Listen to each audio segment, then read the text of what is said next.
Jesus, quando ele te chama, quando você se entrega de coração verdadeiramente, não da boca para fora, não por emoção, porque se você olhar unção e emoção, elas são muito parecidas. As pessoas se quebrantam, elas choram, mas é diferente. Sabe por quê? Porque a emoção, depois ela passa, e a unção, ela permanece, entendeu? Ela permanece. E na medida que você vai buscando mais a Deus, você vai se enchendo mais. Você lembra das 5 virgens prudentes e das imprudentes? Ou seja, as 5 prudentes fizeram o quê? Se encheram suas lâmpadas de azeite, mas elas se preocuparam também em levar o quê? Uma reserva de azeite. Caso a lamparina virasse, derramasse o azeite, caso furasse, caso acontecesse alguma coisa, elas se preveniram, porque elas não queriam que nada atrapalhasse o seu encontro com o seu noivo. Elas não queriam, elas tomaram todas as precauções. Para quê? Para não ficarem sem o azeite. Já teve aquelas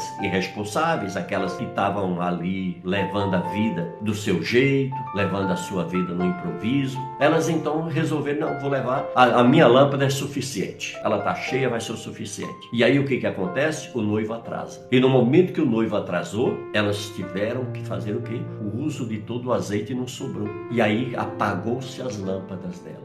Apagou o brilho do Espírito Santo na vida delas. Lembra que lá no Velho Testamento o Espírito Santo vinha sobre a pessoa, operava ali prodígios e maravilhas. Vocês lembram bem de Sansão, né? Quando o Espírito vinha sobre ele, a força que Sansão tinha, e depois quando o Espírito se retirava dele, ele se tornava um homem comum. Então, na lei era assim. Agora não, agora nós temos o privilégio que aquele que nasceu de novo, agora é morada. O Espírito Santo está em todo o tempo com ele. Agora não é mais uma visita, agora tem que permanecer. Às vezes você vê as pessoas ali na igreja, naquele momento de quebrantamento, adoração, louvando, glorificando, mergulhando no mar maravilhoso que é tão gostoso, né, amados? É muito bom. E quem mergulha num rio desse e diz que não é bom, é porque não mergulhou. É muito bom. E aí, mas o que acontece? Tem pessoas que saem dali, daquele momento, em vez de chegar em casa, continuar vigiando, no trabalho, na rua, nas relações, tudo aquilo que vai fazer. Está com vigilância total para que aquele azeite não fuja, para que aquele azeite que veio sobre ela naquele culto não desapareça. Assim foram as imprudentes. E aí, o que aconteceu? Elas tiveram que voltar para ir buscar azeite. E no momento que elas voltaram para ir buscar o azeite, o noivo veio. E as que te trouxeram reserva de azeite seguiram com o noivo. Mas as outras que foram negligentes perderam uma grande oportunidade de estarem com o noivo.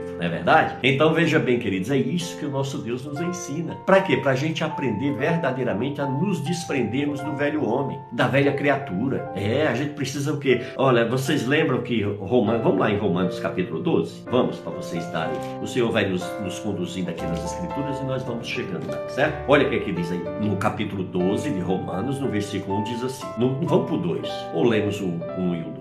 Rogo-vos, pois, irmãos, pelas misericórdias de Deus, que apresentei o vosso corpo por sacrifício vivo, santo, agradável a Deus, que é o vosso culto racional. Então veja bem, a pessoa que nasceu de novo, ela vai apresentar o seu corpo como templo do Espírito Santo. Só que tem pessoas aí que estão numa negligência com o seu corpo tremendo, como uma pessoa que não cuida do seu corpo, uma pessoa que não zela pelo seu corpo, uma pessoa que não, trata do seu corpo como o verdadeiro templo de Deus, aí sai entregando a qualquer um, de qualquer jeito, não é verdade? E tudo que é sujeira acaba vindo para aquele corpo, acaba vindo para aquela morada, e aí o que acontece? Uma coisa que Jesus pediu que nós nunca fizéssemos, que era o quê? Entristecer o Espírito Santo. E aí acontece isso, de entristecer o Espírito Santo. Por isso que a pessoa que nasce de novo, ela tem que verdadeiramente se conscientizar que agora ela comprou uma guerra diária contra o pecado, que ela está em guerra contra o pecado, que ela não pode levantar a bandeira de paz, ela não pode relaxar, ela não pode tirar férias, ela não tem dia de férias, não tem dia de folga, não tem dia especial nenhum. Todos os dias nós estamos matando um leão por dia e deixando da manhã amarrado para diminuir o trabalho, tá certo? Então isso tem que ser a nossa colocação, amém? Então é assim que a gente tem tem que se comportar. Vamos continuar aqui, ó. Olha o que ele nos ensina aqui no versículo 2: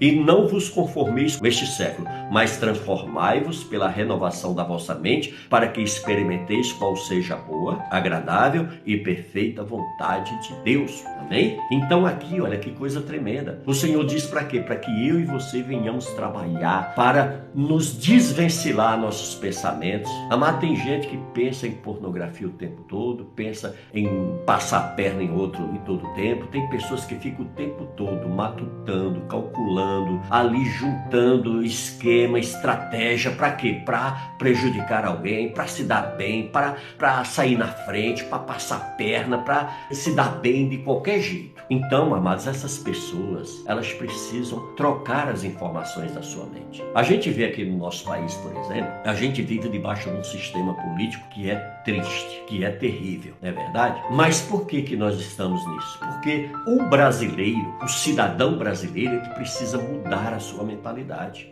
Nós vivemos num país onde se comemora o dia da mentira. Aonde passar a perna no outro é que é vantajoso, e é se dar bem, é ser esperto. É isso, entendeu? Então a gente convive dentro de uma cultura dessa, que vai passando de pai para filho, e aí isso vai tomando conta da mente das pessoas, e as pessoas ficam com suas mentes totalmente longe de Deus. Por isso que quando o dia ruim chega, que bate a porta, ela entra em total desespero. No dia que a coisa deu ruim, no dia que a casa caiu, ela não sabe como colocá-lo em pé. Ela não sabe nem como ela vai ficar em pé, quanto mais a casa. Entendeu, querido? Por quê? Porque essa pessoa está muito longe de Deus. Veja bem, se nós não renovarmos a nossa mente, o Senhor está nos chamando aqui, ó. E não vos conformeis com este século, mas transformai-vos pela renovação da vossa mente. Então, como que nós vamos renovar a nossa mente? Ocupando ela com a palavra de Deus, ocupando ela com adoração, ocupando ela se envolvendo com pessoas que falam de Deus, com pessoas que vivem Deus, que dependendo da pessoa também,